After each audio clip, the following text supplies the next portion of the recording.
So obviously there's a place for singing with gusto. I think it's better to sing with gusto than to sing like a lifeless congregation. And I've seen that lifeless congregation, they sing, oh, for 1,000 tongues to sing, my great. Then there will be a yawn in between. Redeemer's praise. I'd say you better not sing at all. All right? It's a disgrace. It's a dishonor of the living God to sing like that. That's why Wesley insisted that Methodists must sing well. Must sing, he used the word lustily. Lustily doesn't mean sing with lust, but sing with ardor. That's the point here. Sing with ardor. Okay, with great emotion. There's what John Wesley said. Sing lustily and with good courage. Beware of singing as if you were half dead or half asleep, but lift up your voice with strength.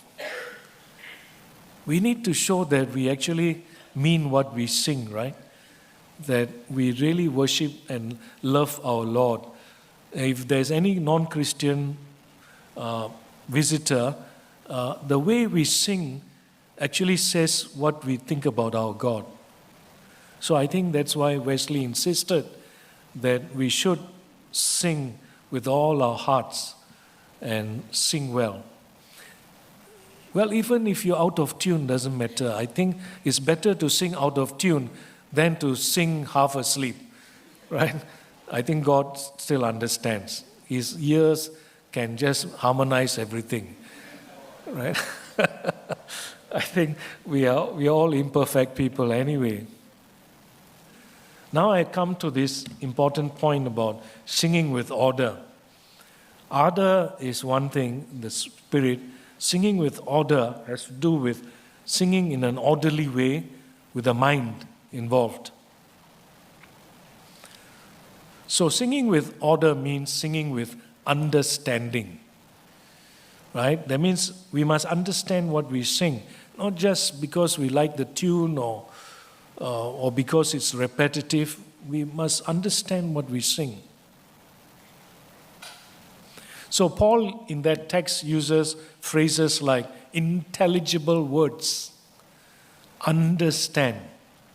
In other words, we must understand what we sing. I once spoke in a church camp, and people were singing.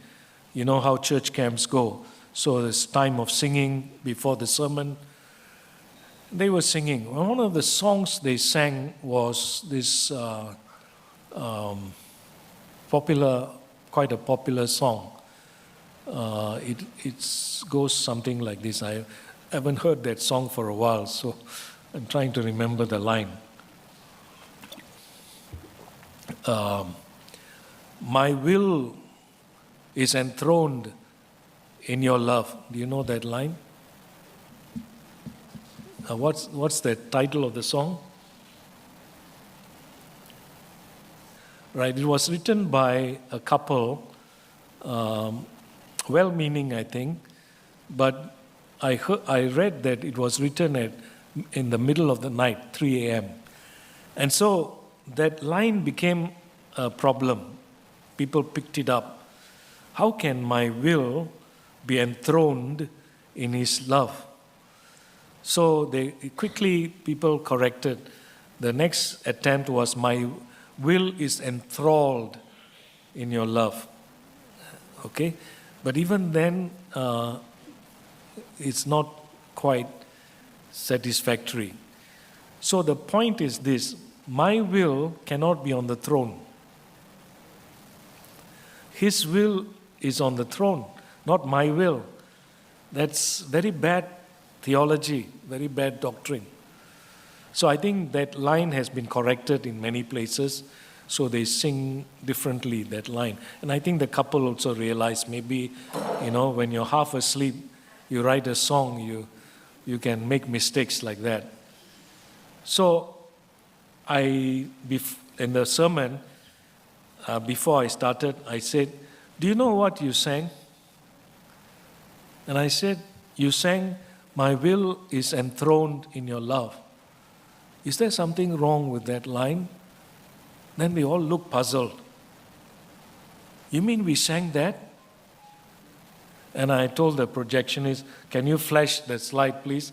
And they all shocked. "You mean we sang that?" And I say, "Point taken." You see, this is my point. A lot of us sing on autopilot. Once the song starts, we just follow. The mind actually switches off, right? It's called highway amnesia. Actually, there's a term for it.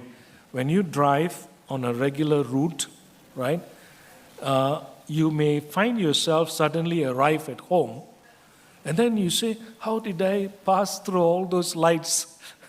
Because I suddenly can't remember, passing through all these lights.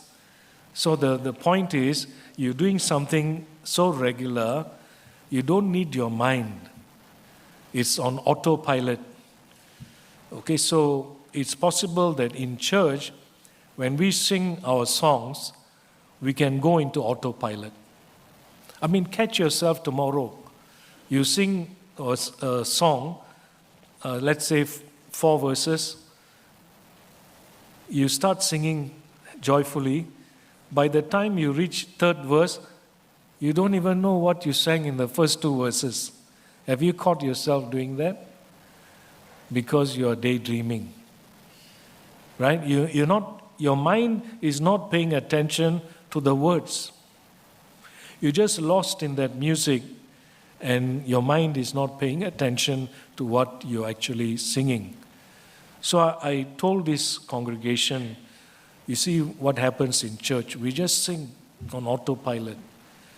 And anyone can put in a word, a line that actually distorts the truth, and we will be happily singing. That's why we need to curate our songs properly.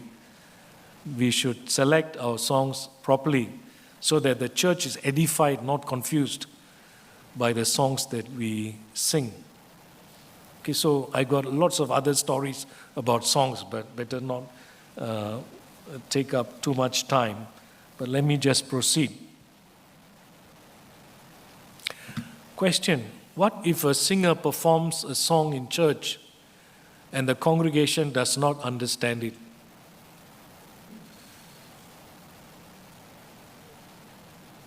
And in Paul's case, he says, indeed, no one understands him.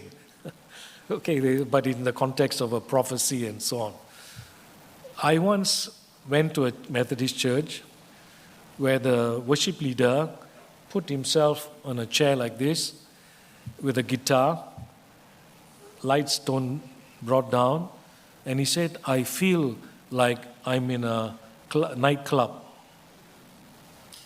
Or pub, nightclub actually. He tried to create an atmosphere like they're all having a good time. And he's playing the guitar. And he's playing and he's singing his own song. Everybody is just watching. What is this guy trying to do? Like his own private worship to God. And nobody knew the songs he's singing. He's just playing, enjoying himself. And to me, that's not leading in worship. You have killed that occasion where the congregation is supposed to join in the praise of God. It has become a private time between the worship leader and whatever, he's either singing really to God or he's just enjoying the nightclub experience. I'm not sure, but he certainly killed the time of worship in that church. So I was very sad to see that happen. And I think we have to be careful here.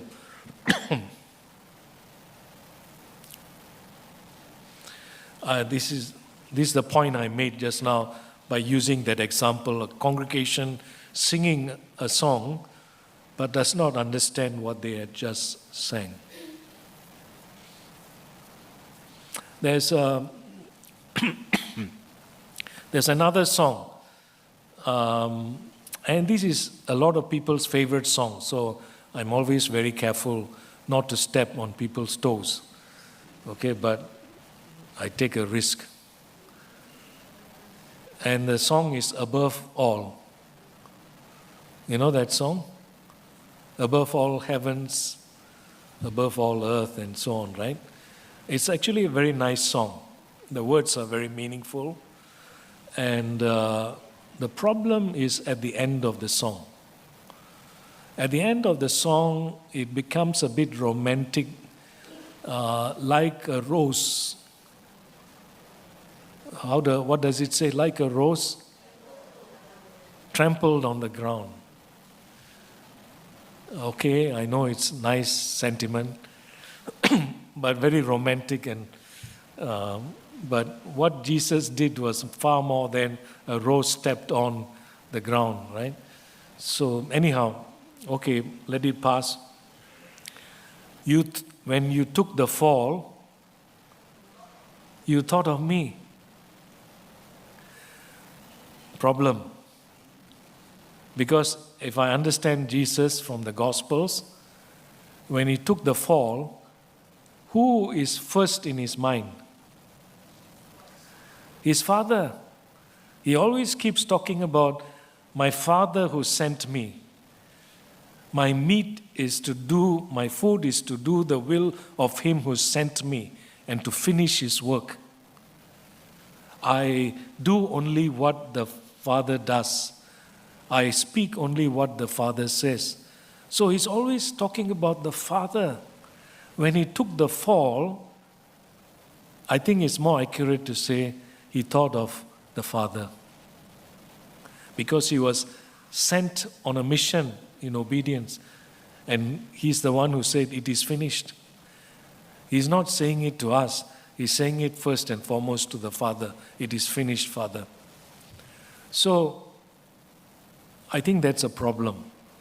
When usually I come to that line, I sing my own song. when you took the fall, you thought of your Father and then you also remembered me. I put all that in one little piece of music, right? And then the last part is the most difficult. The last 3 words in that song is, me above all. Seems like it started well, God above all, but ends with me above all. It's typical of a very individualistic and egoistic era that we live in.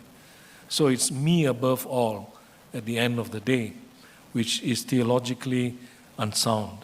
I wouldn't say me above all. Right? So it's the difference between what I call dog psychology and cat psychology. A dog looks at a master. He says, why does my master feed me every day, take care of me, right? He says, he must be God. Yeah, he's so kind to me, feeds me, takes care of me, must be God. The cat thinks differently. Cat says he feeds me, he takes care of me, and so on. Why? I must be God.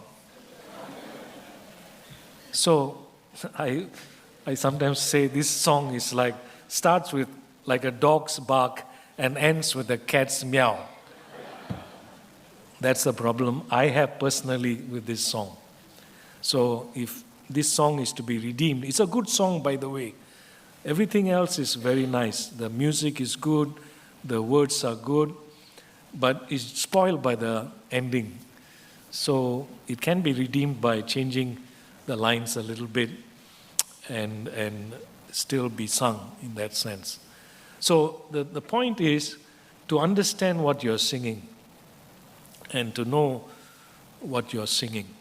Okay, that's the kind of thing that we struggle with